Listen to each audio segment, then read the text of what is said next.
우리는 보통 사회 생활을 하다 보면 어떤 사람이 존경을 받기도 하고 많은 것을 이루고 아니면 영향력이 있다라고 한다면 보통 우리가 성공했다라고 이야기를 합니다. 근데 이렇게 성공을 한 사람들을 보면 이제 하나님께서 잘 해주셨기 때문에, 하나님이 함께 하셨기 때문에 성공했다라고 생각을 하곤 합니다.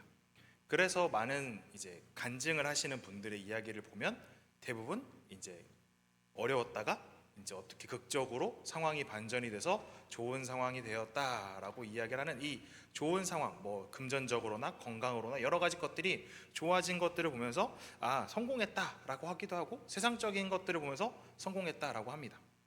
그러면서 하나님께서도 이러한 모습을 보시면서 분명 기뻐하실 것이다 라고들 생각을 합니다. 하지만 오늘 말씀을 보면 그것이 전혀 아니다라는 것을 알 수 있습니다. 오늘 말씀에 등장하는 솔로몬, 굉장히 유명합니다.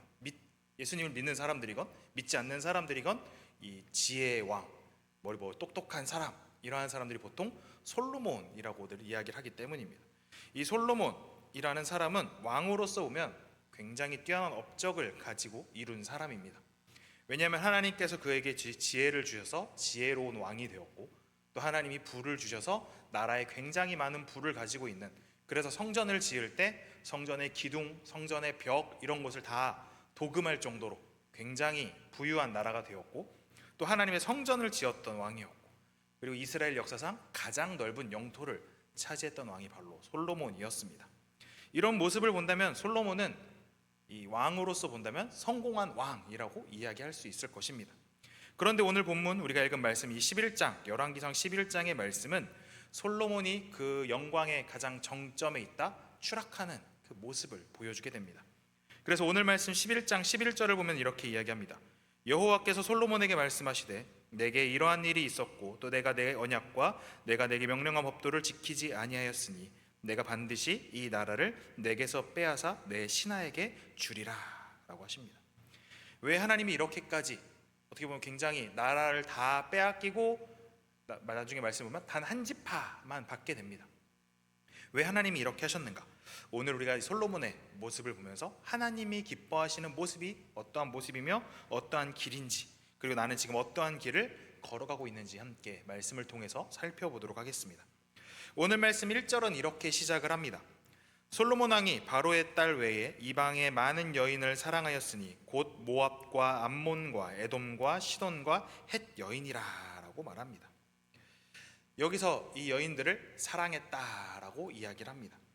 이 단순히 사랑했다라는 건 남녀가 사랑하는 이것을 넘어서서 이 1절에서도 등장을 하지만 2절 후반부에서도 솔로몬이 그들을 사랑하였더라라고 한 번 더 이야기를 합니다. 이 히브리어 원문으로 보면 이 사랑했다라는 말은 달라붙다, 깊이 결합되다, 의존한다라는 말을 갖고 있습니다. 그러니까 솔로몬이 그 여인들을 사랑하는 그것이 얼마나 크냐면 그 여인들을 완전히 전적으로 의지하고 있을 정도로, 완전히 달라붙을 정도로 아주 깊은 관계에 있었다라는 겁니다. 당시의 왕들이 외교를 위해서 결혼하는 일들이 흔했습니다. 다른 나라의 공주나 이러한 사람들과 혼인을 해서 나라의 동맹을 굳건하게 하는 일들을 합니다. 우리도 고려를 건국했던 왕건을 보면 왕건이 지방 호족들과의 동맹을 위해서 많은 부인들을 이제 결혼을 하면서 많은 부인이 있게 되는데, 그래서 왕건이 왕이 되고부터 총 29명의 아내가 있었다라고 이야기를 합니다. 솔로몬도 마찬가지로 아마 이러한 동맹을 위해서 아마 여러 많은 나라의 사람들이 이 솔로몬에게 아내로 오든 후궁으로 오건 첩으로 오건 많은 사람들이 있었을 것입니다. 근데 하나님께서 이것들 다른 이방의 족속과 이방인들과의 결혼에 대하여, 통혼에 대하여 금하셨다라는 것을 분명히 말씀하십니다. 그래서 오늘 말씀 2절을 보면 이렇게 이야기합니다. 여호와께서 일찍이 여러 백성에 대하여 이스라엘 자손에게 말씀하시기를 너희는 그들과 서로 통혼하지 말며 그들도 너희와 서로 통혼하게 하지 말라. 그들이 반드시 너희의 마음을 돌려 그들의 신들을 따르게 하리라 하셨으나 솔로몬이 그들을 사랑하였더라 라고 합니다. 하나님이 결혼하지 못하게 하셨던 이유가 단순히 정치적, 민족적 이유가 아닌 하나님의 백성들이 그들이 믿고 있는 우상을 따를 수 있었기 때문에 경고하셨던 겁니다. 이 말씀이 언제 주셨냐? 앞으로 쭉 넘어가면 신명기 7장 3절과 4절에서 이야기합니다. 또 그들과 혼인하지도 말지니 내 딸을 그들의 아들에게 주지 말 것이요 그들의 딸도 내 며느리로 삼지 말 것은 그가 내 아들을 유혹하여 그가 여호와를 떠나고 다른 신들을 섬기게 함으로 여호와께서 너희에게 진노하사 갑자기 너희를 멸하실 것임이니라 라고 합니다. 하나님을 떠나서 이방의 신들을 섬기게 되고 그리고 그로 인하여 하나님의 진노가 그들에게 임하게 될 것을 하나님께서는 걱정하시면서 그들에게 이방 여인들과 아니면 이방의 남자들과 서로 통혼하는 일들을 해서는 안 된다라고 말씀하십니다. 하나님께서 이렇게 말씀하셨던 가장 큰 이유는 바로 하나님의 백성, 하나님을 따르는 자들이 하나님만 바라보는, 하나님께 속해 있는 그러한 삶을 살아가도록 원하셨기 때문입니다. 근데 문제는 솔로몬의 마음이 달라졌다라는 겁니다. 사랑할 분이 하나님뿐이었지만 그의 마음이 점점 사람에게로 그리고 그 왔었던 많은 여인들에게로 그리고 그 여인들이 가지고 온 각국의 여러 우상들에게로 그 마음이 돌아가게 되었다라는 겁니다.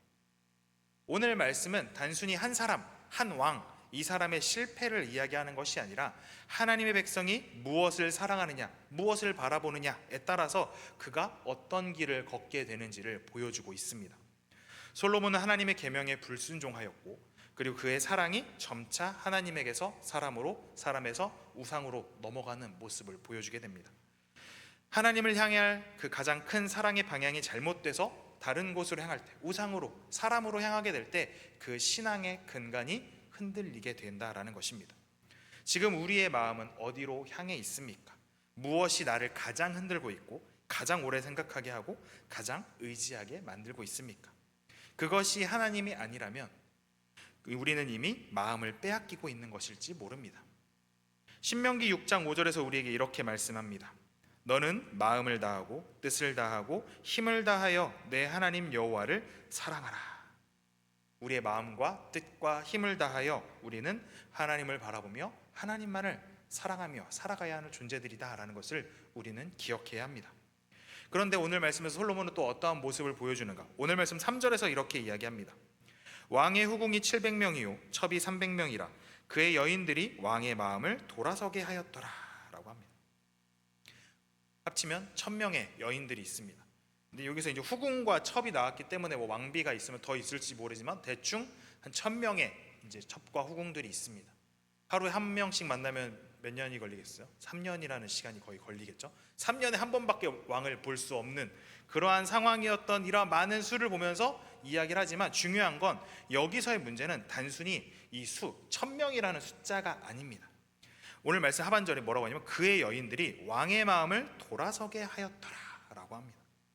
돌아서게 하다라는 것은 방향을 틀어버리다 아니면 있던 곳에서 반대쪽으로 기울어지다, 다른 쪽으로 치우치게 한다라는 뜻을 갖고 있습니다.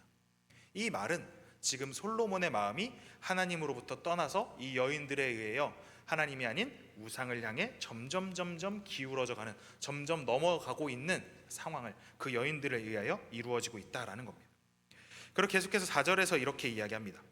솔로몬의 나이가 많을 때에 그의 여인들이 그의 마음을 돌려 다른 신을 따르게 하였으므로 왕의 마음이 그의 아버지 다윗의 마음과 같지 아니하여 그의 하나님 여호와 앞에 온전하지 못하였으니 라고 합니다.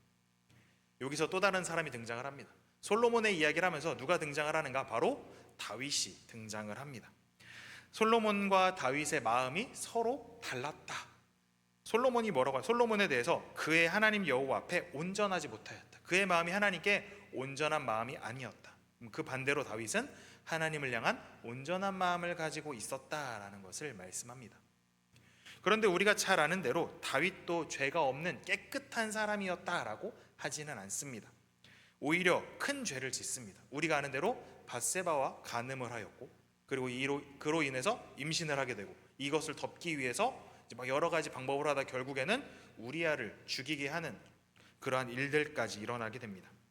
그러한 상황에서 하나님께서 나단 선지자를 보내셔서 다윗을 책망하였고 다윗이 정말 하나님 앞에 철저한 회개를 하게 되었습니다. 그리고 하나님께 다시 마음을 돌이키고 그로 인하여 하나님께서 이 다윗에 대하여 뭐라고 말씀하시는가? 사도행전 13장 22절에서 이렇게 이야기합니다. 패하시고 다윗을 왕으로 세우시고 증언하여 이르시되 내가 이새의 아들 다윗을 만나니 내 마음에 맞는 사람이라 내 뜻을 다 이루리라 하시더니라고 합니다. 다윗은 죄로 인하여 넘어진 사람이었지만 죄로부터 돌이킨 사람이었습니다. 그의 회개는 단순히 이 상황을 모면하기 위한 것이 아니었습니다. 그의 침상이 다 젖을 정도로 하나님 앞에 눈물로 회개하는 모습을 보여주었습니다. 그렇게 진실한 마음으로 죄에서부터 돌이켜 하나님께로 돌아왔을 때 하나님은 그가 내 마음에 맞는 사람이다 라고 하셨던 겁니다. 하지만 솔로몬은 달랐습니다.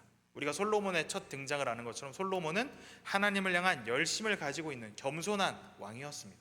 그래서 하나님께 간절하게 기도하며 하나님 백성을 위하여 지혜를 구하는 왕이었고 하나님의 성전을 짓는 놀라운 일들을 행했던 왕이었습니다.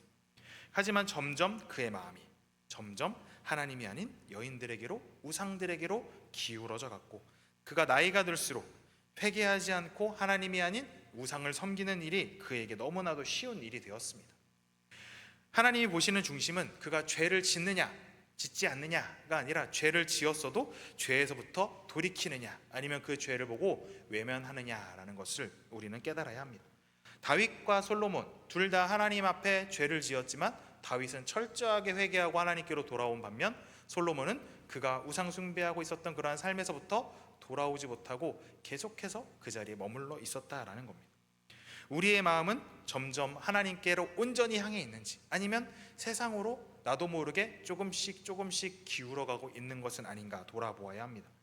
하나님은 완벽한 행동보다 우리 안에 진실한 마음, 온전한 중심을 찾고 계신다라는 것을 우리는 늘 깨닫고 살아가야 합니다. 그러면서 이 솔로몬에 대하여 계속해서 이야기를 합니다. 오늘 말씀 5절에서 이렇게 이야기합니다. 이는 시돈 사람의 여신 아스다롯을 따르고 암몬 사람의 가증한 밀곰을 따름이라. 계속해서 7절과 8절에서도 이야기합니다. 모압의 가증한 그모스를 위하여 예루살렘 앞 산에 산당을 지었고 또 암몬 자손의 가증한 몰록을 위하여 그와 같이 하였으며 그가 또 그의 이방 여인들을 위하여 다 그와 같이 한지라. 그들이 자기의 신들에게 분향하며 제사하였더라 라고 합니다. 솔로몬의 마음이 단순히 하나님으로부터 멀어진 것에서만 그치지 않았습니다. 그 마음이 멀어진 것뿐만 아니라 점점 그 예배의 본질이 변해가고 있었다라는 겁니다. 이방신을 향한 산당을 직접 짓고 분향하고 제사하는 일들이 이루어집니다. 근데 그 장소가 어디냐? 바로 예루살렘 앞에 있는 산이라고 이야기를 합니다. 그런데 이 산이 나중에 뒤로 넘어가서 열왕기하 23장까지 가면 이 산을 이야기하면서 뭐라고 하냐면 솔로몬 때 이런 많은 산당들이 지어졌다라고 하면서 이 산의 이름을 멸망의 산이라고 부르고 있습니다.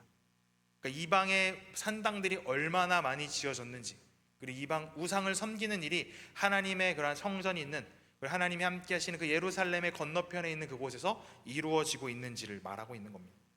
이방의 신들은 문란한 성적인 이러한 것들이 자행되는 곳이고 또 사람을 바치는 인신 제사도 이루어지는 것이 바로 이러한 이방의 우상들이었습니다.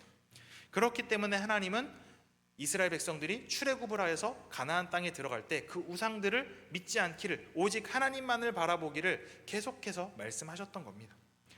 솔로몬은 성전을 지은 왕이었고 또 예배의 중심을 세웠던 왕이었지만 그가 그의 손으로 하나님이 아닌 우상을 위한 산당을 짓는 우상을 섬기는 이러한 일들을 행하게 되었다라는 겁니다. 이처럼 예배의 대상이 바뀌게 되면 삶의 방향이 바뀌게 됩니다. 우리의 누구를 예배하느냐에 따라서 우리의 선택, 가치관, 일상의 중심들이 완전히 달라지게 됩니다. 우리가 사회에서 생활하다 보면 여러 사람들을 많이 만나게 됩니다. 많이 만나면서 또 누구를 만나냐면 다양한 종교를 가진 사람들을 만나게 됩니다. 제가 어제 부천역이 아니라 역공역에 가게 됐습니다. 역공역 북부를 이렇게 지나가다 보니까 한 8시쯤 되었나요? 어떤 분들이 뭐 이렇게 막 주섬주섬 막 장바구니를 챙기시더라고요. 그래서 뭔가 하고 장바구니를 봤더니 여호와의 증인이더라고요. 이게 항상 가판대를 세워놓는 게 이렇게 접으니까 장바구니가 돼요. 그래서 끌고 가시더라고요. 그런 모습을 봤는데 저녁 8시까지 그 더운 날 거기 서서 이러한 일들을 하는 걸 보았습니다. 우리의 모습들을 보면서 그 사람들을 보면 왜 저렇게까지 할까라고 생각하지만 또 그 사람들은 그것을 통하여 내가 열심을 내고 있다라고 생각할지도 모릅니다. 우리가 누구를 예배하고 누구를 바라보고 누구를 의지하며 살아가느냐에 따라서 우리의 삶의 모습들이 하나님 앞에 살아가는 사람들이고 아니면 다른 우상들을 섬기는 사람들의 모습이건 완전히 이렇게 다른 모습으로 나아가게 되는 것입니다. 우리가 하나님을 믿고 예수님을 믿고 살아가기 때문에 우리의 모습들이, 생각들이, 삶의 여러의 모습들이 하나님을 믿고 살아가는 사람들의 이러한 하나하나의 모습들이 나타나게 되는 것입니다. 그런데 오늘 말씀에서 보면 솔로몬은 하나님이 아닌 우상을 섬기게 되면서 그의 삶이 어떻게 되는가? 하나님께 예배드렸던 그가 산당을 짓고 우상을 숭배하는 이러한 모습을 보여주게 됩니다. 하나님은 분명히 이야기하셨습니다. 나 외에 다른 신을 두지 말라. 나는 질투하는 하나님이라 라고 말씀하십니다. 하나님은 그 어떤 우상도 어떠한 혼합도 용납하지 않으셨습니다. 전심으로 섬기든지 아니면 떠나든지 하는 것, 오직 하나님은 뜨겁든지 차갑든지 해야 하는데 어때요? 신앙이 잘못되면 두 개가 섞여서 미지근한, 뜨겁지도 않고 차갑지도 않은 그러한 신앙의 모습을 가질 수 있다라는 것을 우리는 늘 경계하며 살아가야 합니다. 오늘 우리의 삶에서도 오늘 말씀에 등장하는 아스다롯이나 밀곰과 같은 우상들은 없지만 우리의 삶에, 우리 안에 하나님으로부터 멀어지게 하는 우상들이 우리 안에 있을 수 있습니다. 여러 가지 성공을 향한 그런 모습들, 아니면 안정이나 편안을 위해서 그것을만 집착하며 살아가는 모습들, 아니면 나의 자녀가 잘 되기만 바라는, 그래서 자녀의 모든 것이 우선되는 그런 모습들, 아니면 요즘에는 SNS를 통해서 내가 거기에서 인정받고 싶어하는 여러 가지 욕구들, 이러한 것들이 우리 안에 채워지면서 그것이 내 삶의 가장 첫 번째, 하나님은 뒤로 미뤄지고 그것들이 채워지는 잘못된 모습들, 그것이 내 안에 우상이, 오늘 말씀에 나오는 아스다롯과 밀곰과 같은 것들이 세워지고 있을지 모른다라는 겁니다. 나는 지금 누구를 예배하며 살아가고 있습니까? 우리의 입술로는 하나님을 예배하며 하나님을 찬양한다라고 말하지만 정작 우리의 삶에서 바라보고 예배하고 의지하고 있는 것이 하나님인가라는 것을 우리는 늘 점검하며 살아가야 합니다. 우리 안에 겉으로는 하나님을 예배하는 사람이지만 우리 안에 다른 우상이 세워진 산당이 지어지고 있는 것은 아닌지 우리는 늘 생각해야 합니다. 하나님은 분명히 말씀하십니다. 나 외에 다른 신을 두지 말라라고 하셨습니다. 오늘도 우리가 이 말씀을 기억하며 오직 하나님만을 우리 안에 모시는, 하나님만을 오직 바라보며 살아가는 우리의 삶이 되기를 간절히 소망합니다. 계속해서 하나님은 이 솔로몬에게 말씀하십니다. 오늘 말씀 9절과 10절을 보면 이렇게 이야기합니다. 솔로몬이 마음을 돌려 이스라엘의 하나님 여호와를 떠남으로 여호와께서 그에게 진노하시니라. 여호와께서 일찍이 2번이나 그에게 나타나시고 이 일에 대하여 명령하사 다른 신을 따르지 말라 하셨으나 그가 여호와의 명령을 지키지 않았으므로라고 합니다. 하나님께서 솔로몬에게 2번이나 나타나셨습니다. 이 2번은 이제 처음 우리가 아는 솔로몬이 1000번의 제사를 드렸을 때 한번 나타나셨고, 나중에 성전이 지어지고 나서 봉헌을 할 때 한 번 더 나타나셨습니다. 그래서 솔로몬에게 2번이나 나타나셨던 그 하나님을 솔로몬이 잊은 채 솔로몬이 하나님을 떠났다라고 말합니다. 그러한 솔로몬에게 하나님이 뭐라고 말씀하시는가? 오늘 말씀 11절에서 이렇게 이야기합니다. 여호와께서 솔로몬에게 말씀하시되 내게 이러한 일이 있었고 또 내가 내 언약과 내가 내게 명령한 법도를 지키지 아니하였으니 내가 반드시 이 나라를 내게서 빼앗아 내 신하에게 주리라 라고 하십니다. 이 경고는 단순히 나라가 분열되는 것에서 그치는 것이 아니라 이것은 하나님께서 이제 떠나실 것이다, 더 이상 이 이스라엘과 함께하지 않으실 것이다 라고 하는 그러한 것입니다. 하나님이 다스리시는 왕국이 더 이상 이제 솔로몬에게 맡겨지지 않을 것이다 라는 겁니다. 그런데 단순히 하나님 말씀이 여기서 이제 너희 나라는 끝이다 라는 것으로 끝나지 않습니다. 오늘 말씀 12절에서 이렇게 이야기합니다. 그러나 내 아버지 다윗을 위하여 내 세대에는 이 일을 행하지 아니하고 내 아들의 손에서 빼앗으려니와 라고 합니다. 다시 한 번 더 다윗이 등장을 하면서 뭐라고 하냐면 다윗 때문에 하나님께서 이 이스라엘이 분열되는, 그리고 나머지를 너희 신하에게 주는 이 일이 너의 때에 일어나는 것이 아니라 너의 아들 때에 일어나게 될 것이다 라고 말씀을 하십니다. 하나님께서 다윗의 그 온전한 마음, 하나님의 마음과 맞는 그 다윗의 모습을 보시면서 하나님의 그 은혜, 심판이 있지만 그 안에서도 하나님의 은혜가 임하게 되는 놀라운 사건이 있게 된 것입니다. 그러면서 계속해서 13절에서도 이렇게 이야기합니다. 오직 내가 이 나라를 다 빼앗지 아니하고 내 종 다윗과 내가 택한 예루살렘을 위하여 한 지파를 내 아들에게 주리라 하셨더라라고 합니다. 심판은 분명하지만 그 안에 은혜가 있습니다. 다윗 때문에, 그리고 하나님께서 택하신 예루살렘을 위하여 하나님의 은혜가 남겨지게 되었다라는 겁니다. 어떻게 보면 다윗 완전히 모든 12지파가 다 넘어가게 될 그러한 상황이었지만 하나님께서는 다윗과 하나님의 약속하셨던 그 예루살렘을 생각하시면서 남겨주신, 우리가 아는 남유다라는 나라가 남아있게 되는 것입니다. 하나님께서 솔로몬에게 말씀하시고 아마 많은 선지자를 통하여 말씀하셨지만 그는 우상을 따르는 그러한 모습, 하나님께로 돌아오지 않는 그러한 모습을 보여주었습니다. 하나님 말씀이 그의 귀에 더 이상 들리지 않게 되는 것, 그의 마음이 어때요? 지금 완전히 하나님이 아닌 우상에게 넘어가 있기 때문입니다. 하나님 없이도 괜찮다라는 생각이 우리에게 회복의 기회를, 회개의 기회를 빼앗아 버리는 것입니다. 우리가 어떤 일에 몰두를 하게 되면 누군가 이야기를 하면 들리지 않습니다. 누가 날 불러도 들리지 않고 어떤 이야기를 하더라도 내가 지금 집중한 것에 집중이 이제 깨져서 듣지 않는 한 들을 수가 없습니다. 그런 것처럼 하나님께서 우리에게 말씀하시고 돌아오라라고 말씀하시지만 내가 지금 하나님이 아닌 다른 것에 집중하며 살아가고 있다라고 한다면 우리는 하나님의 음성에 귀 기울이고 듣지 못하게 되는 것입니다. 하나님께서는 우리에게 죄에서부터 돌아오라라고 말씀하십니다. 그것은 하나님이 말씀을 통하여 아니면 환경을 통하여 사람을 통하여 여러 가지 모습으로 우리에게 경고를 하십니다. 우리가 죄에서부터 돌이킬 때 우리의 반응이 어떠한가에 따라서 내가 가는 그 길이 다윗의 길이 될지 아니면 솔로몬의 길이 될지 우리가 정하게 되는 것입니다. 내가 지금 믿고 살아가는 모습이 다윗의 길로 나아가고 있는 것인지 아니면 솔로몬의 길로 나아가고 있는지 우리는 늘 돌아보아야 합니다. 솔로몬은 이스라엘 역사상 아까 이야기했던 것처럼 가장 지혜롭고 부유하고 넓은 영토를 차지했던 왕이었습니다. 하지만 하나님은 그를 향하여 마음이 내게 온전하지 못하였다라고 하십니다. 하나님의 기준은 우리가 보는 기준과는 전혀 다릅니다. 하나님은 그의 마음이 다윗의 마음처럼 온전하지 않았다라고 말씀하십니다. 그런데 재미있는 건 나중에 이제 북이스라엘과 남유다로 나눠지게 되면서 많은 왕들이 등장을 합니다. 그때 선한 왕의 기준은 항상 다윗이었습니다. 그런데 그 다윗만큼 다윗보다 잘했다라는 왕은 없고 다윗만큼 했다라고 언급되는 왕들은 사실 몇 명 없었다라는 것은 아주 아이러니한 모습이 아닌가 생각을 합니다. 이 솔로몬 또한 그 아버지 다윗의 마음과 같지 않은 하나님을 향한 온전한 마음이 아니었다라고 하고 있습니다. 반면에 다윗은 실패도 많았고 죄도 많이 지었던 사람이었지만 그럼에도 불구하고 그가 하나님 마음에 합한, 하나님 마음에 맞는 사람이었습니다. 죄가 있었을 때 하나님 앞에 온전한 회개를 하고 죄에서부터 돌이켜 다시 하나님께로 나아오는 삶을 살았기 때문입니다. 우리는 어떠한 삶을 살아갑니까? 다윗처럼 넘어지더라도 다시 하나님께로 돌아갈 수 있는 그러한 마음을 가졌는지, 아니면 지혜와 영광으로 시작했지만 하나님께로 돌아가지 않았던 솔로몬의 길을 따라가고 있는지 우리는 늘 우리의 삶을 돌아보아야 합니다. 하나님 앞에서 우리의 마음을 점검하고 그분께 돌이키고 말씀에 순종하고 우상을 버리는 결단이 매일 우리의 삶 가운데 함께하기를 간절히 소망합니다.